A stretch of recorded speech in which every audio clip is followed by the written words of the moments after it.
નમસ્કાર, આપ જોઈ રહ્યા છો સ્પાર્ક ટુડે ન્યૂઝ। ભાવનગરના લઠ્ઠાકાંડમાં પીડિતોની મુલાકાતે પહોંચ્યા રાજ્યસભાના સાંસદ શક્તિસિંહ ગોહિલ। કોંગ્રેસના અન્ય નેતાઓ સાથે શક્તિસિંહ ગોહિલે લઠ્ઠાકાંડના પીડિતોની મુલાકાત લીધી। લઠ્ઠાકાંડને લઈ સરકાર સામે શક્તિસિંહ ગોહિલના શાબ્દિક પ્રહાર જોવા મળે છે। લઠ્ઠાકાંડને લઈ શક્તિસિંહ ગોહિલે મુખ્ય માંગો સરકાર સમક્ષ મૂકી છે। હાઈકોર્ટના સુપરવિઝન હેઠળ લઠ્ઠાકાંડની તપાસ કરવામાં આવે, જીવન મરણ વચ્ચે ઝૂલા ખાઈ રહેલા પીડિતોને યોગ્ય અને શ્રેષ્ઠ સારવાર આપવામાં આવે, લઠ્ઠાકાંડમાં મૃત્યુ પામેલા લોકોના પરિવારોને સરકાર દ્વારા યોગ્ય સહાય ચૂકવવામાં આવે। લઠ્ઠાકાંડમાં અનેક પરિવારોએ પોતાના સ્વજનો ગુમાવ્યા છે, ત્યારે પીડિત પરિવારોને તાત્કાલિક ન્યાય સહાય મળે તેમજ લઠ્ઠાકાંડમાં જવાબદાર વિરુદ્ધ કડક કાર્યવાહી કરવામાં આવે તેમ શક્તિસિંહ ગોહિલે માંગ કરી છે। અતિશય કરુણ ઘટના ભાવનગર ખાતે બની છે। ન કલ્પી શકાય એ રીતે ટપોટપ લોકોના મૃત્યુ થયા। આ સમયે કેટલાક હજી પણ હોસ્પિટલમાં છે। મેં આજે અહીંયા ભાવનગર ખાતે એક જવાબદારીના ભાગરૂપે દુઃખમાં સહભાગી થવા માટે આવ્યો છું। જે આઈસીયુમાં 2 દર્દીઓ હજી છે, એમાંથી એક અતિશય ક્રિટિકલ છે। હું થોડી વાર માટે સુપ્રિન્ટેન્ડન્ટની ઓફિસમાં એટલા માટે જ રોકાઈ ગયો હતો કે એમને ઓલમોસ્ટ હાર્ટ બંધ થઈ ગયું હતું એ દર્દીનું, અને ફરી રિવાઈવ થયા છે, પણ ભગવાનને પ્રાર્થના કરીએ એ 2 હજી ક્રિટિકલ દર્દીઓ છે।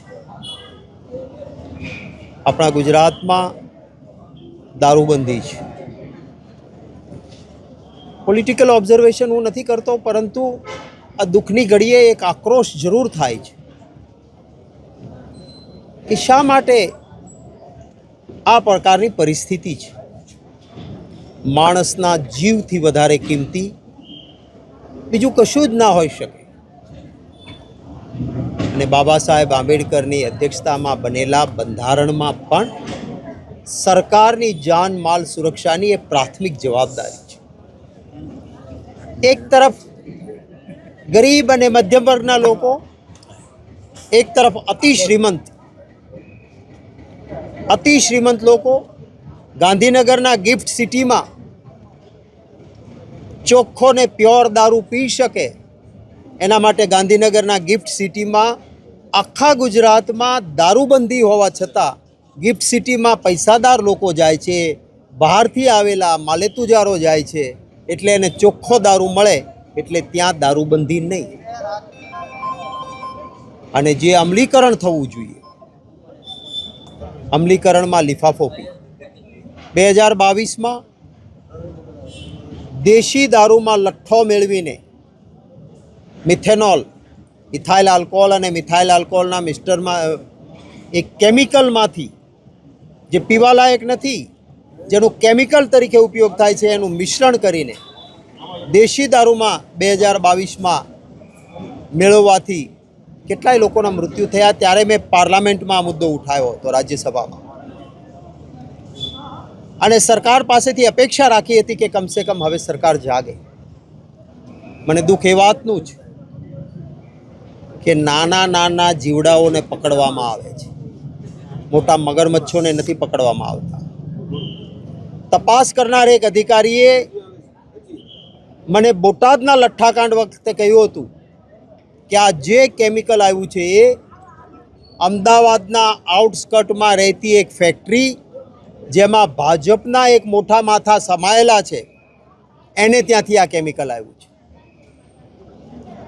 આજે પણ હું આ માંગ કરું છું કે તમે આ મિશ્રણવાળાને પકડીને નહીં સંતોષ માનો, મોટી ફેક્ટરીઓ લાભ લેવા માટે આ ઇથેનોલ, મિથેનોલ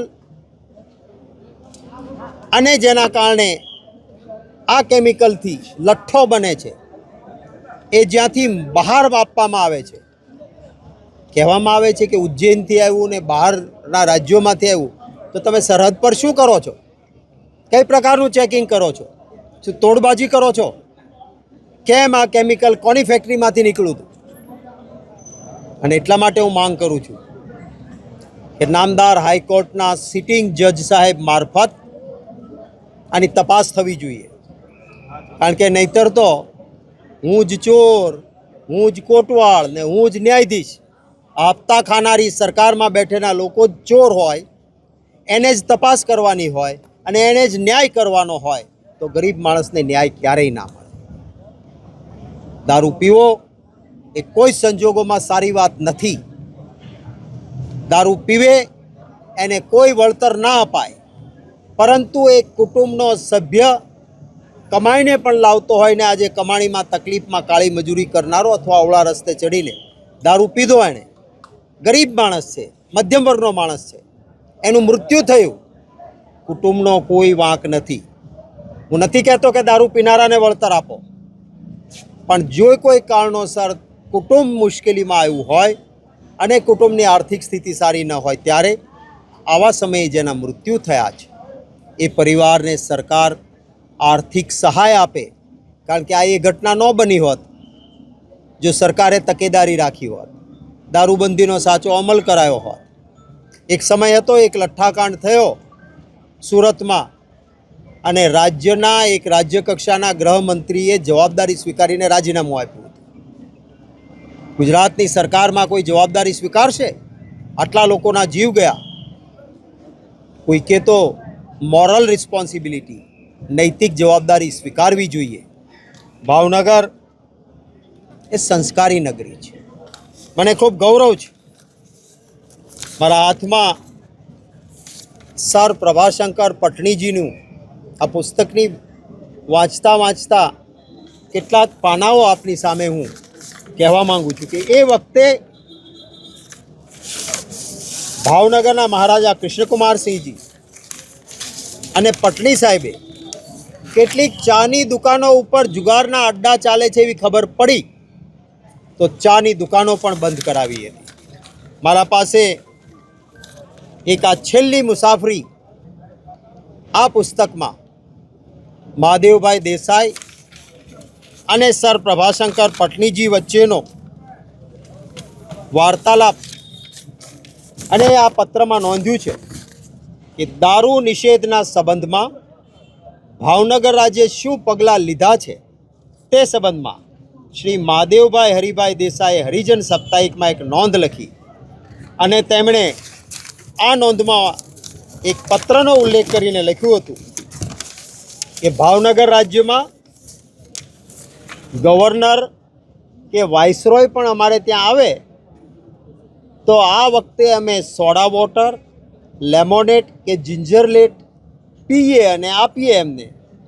હજૂરશ્રીના ટેબલ ઉપર કોઈ કેફી પીણું હોતું જ નથી. આ ભાવનગરના સંસ્કારો હતા. આજે એ મારા ભાવનગરને કઈ દિશામાં લઈ જવાય છે?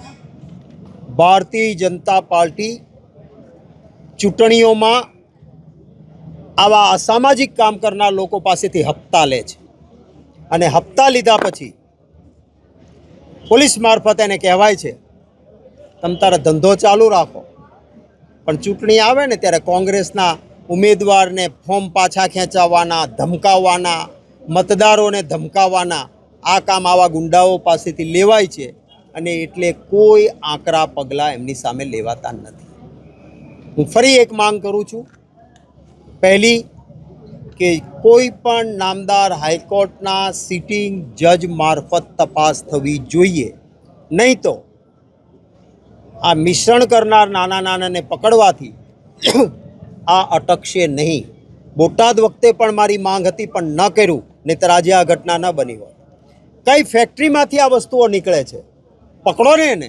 કોને પકડ્યા તમે? એમાં મિશ્રણ કરનાર તો નાનો છે, મોટો મગરમચ્છ કે આ કેમિકલ બહાર ન જવું જોઈએ કેમ આવ્યું? બહારના રાજ્યમાંથી અહીં આવ્યું તો આ સરહદ પર હતા, એણે શું કર્યું? આની તપાસ જરૂરી છે. એટલે પહેલી માંગ નામદાર હાઈકોર્ટના સુપરવિઝન નીચે આ તપાસ થાય.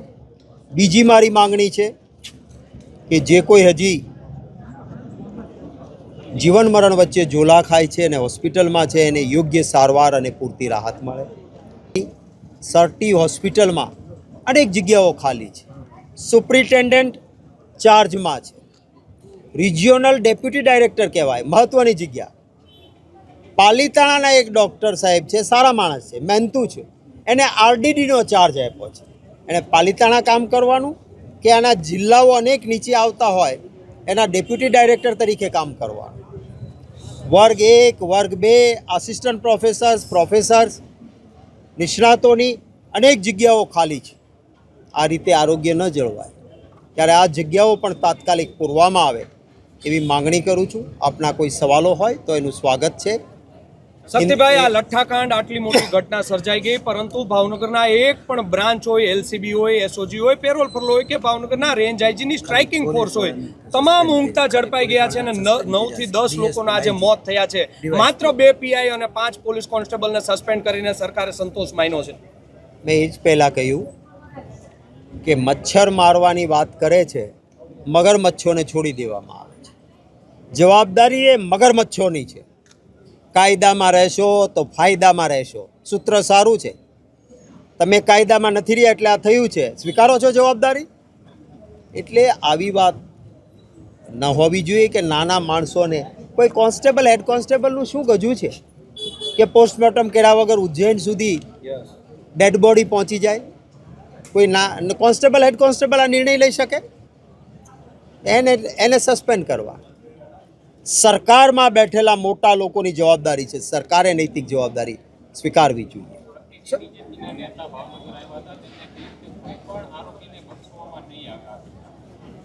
જ્યારે જ્યારે આવી ઘટના બને છે ત્યારે એવું કહેવામાં આવે છે કોઈ ચમરબંધીને છોડવામાં નહીં આવે, કોઈ આરોપીને છોડવામાં નહીં આવે.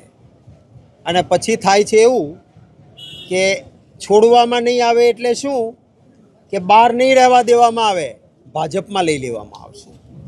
અને આવા ધંધા થયા. જેને કાલ સુધી જવાબદાર હોય ને ગુનામાં આવે એટલે એને દબાવવાનો, કાં તો ભાજપમાં જવા દેવાનો અને કાં તો એની પાસેથી કમિટમેન્ટ લેવાનું કે તારે આ ચૂંટણી આવે એમાં કોંગ્રેસનાને દબાવવાના, ધમકાવવાના, મતદારને ધમકાવવાના, અમારી તરફેણમાં મતદાન કરવાનું, નહીંતર જો આ કેસ ઊભો છે અંદર. એટલે આ રાજકીય ઉપયોગના કારણે ગુંડાઓ ફાયવા છે. હમણાં જિલ્લા પંચાયત, તાલુકા પંચાયતની ચૂંટણીઓમાં પણ તમે જોયું, તમામ ગુંડાઓને ઉપરથી સૂચના ડીવાયએસપીને, પીઆઈને કે બોલાવોને એને કહો કે અહીંયા આ આપણું ગુજરાત નથી.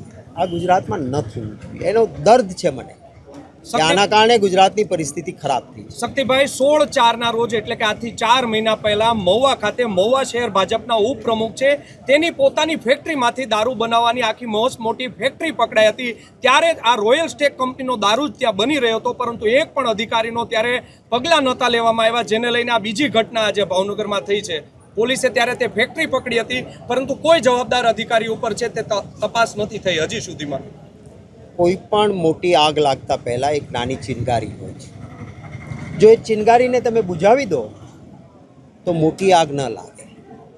આવી ઘટનાઓ બને અને એમાં ભાજપના હોય, કોઈ પણ પાર્ટીના હોય કે કોઈના સગાવાલા હોય. આપણું બંધારણ કહે છે આર્ટિકલ 14, કાયદા પાસે સમાનતા.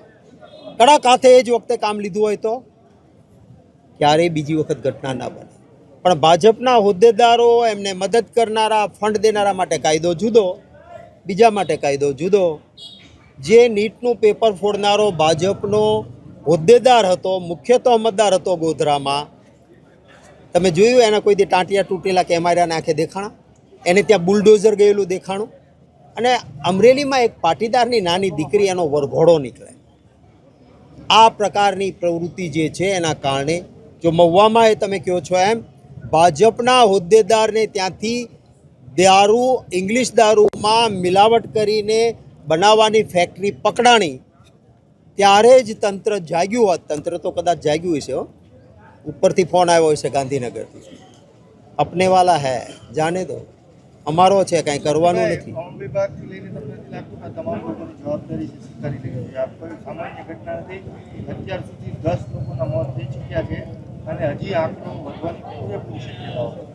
ચોક્કસ હું માનું છું કે માણસના જીવનથી વધારે કિંમતી બીજું કશું જ ન હોય.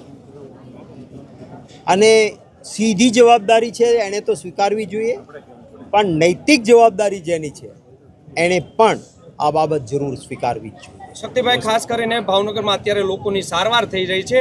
એન્ટીડોટ તરીકે ફોમિપિઝોલ નામના ઇન્જેક્શન તે આપવામાં આવતો હોય છે, પરંતુ કરુણતા છે ભાવનગરની.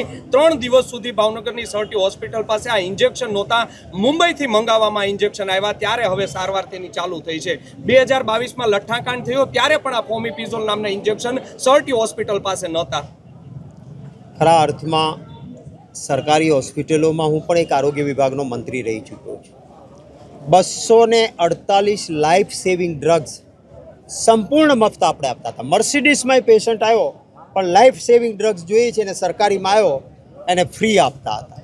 આજે તમે પૂછજો કે કેટલી લાઈફ સેવિંગ ડ્રગ્સ ફ્રી મળે છે. લાઈફ સેવિંગ ડ્રગ્સનો જથ્થો જળવાય એનું મિનિસ્ટર તરીકે હું મોનિટરિંગ કરતો હતો. કોઈને અડકાયું કૂતરું કરડ્યું હોય અને એનું ઇન્જેક્શન ના મળે અને એક માણસને પણ હડકવા ઉપડે તો એને પછી સારું ના કરી શકાય. હું પોતે મોનિટરિંગ કરતો હતો કે એક પણ દિવસ એની ખોટ ના પડવી જોઈએ. આજે શું પરિસ્થિતિ છે? આ વિકાસ નથી. મુઠ્ઠીભર માટે તમે માલામાલ કરાવો ને સામાન્ય નાગરિકને ભગવાનના ભરોસે છોડો, એ બરાબર નહીં. હિન્દીમાં કોઈને બાઇટ જોઈ છે?